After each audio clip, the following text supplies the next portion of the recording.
भैया भैया तू ये जोगी रूप में, हमके ये उम्मीद ना रहे भैया।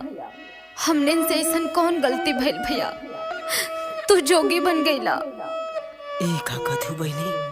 हाँ भैया, तू हमरे भैया हुआ भैया। ना ना, तोहरे चिन्हले में गलती होत बा बहनी, तोहरे चिन्हले में ना ई गलती होत बा। जोगिया का कोनो घर दुआर ना बा। ना भैया, तू झूठ बोला था, तू हमरे भैया हुआ भैया। का कथू बहनी?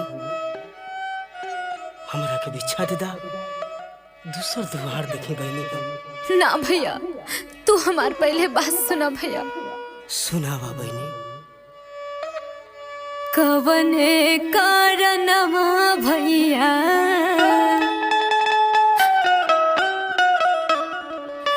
जोगवा रामवाला हो,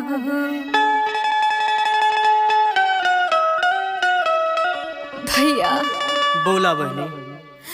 दिहला तू बहनी के बिसार हो।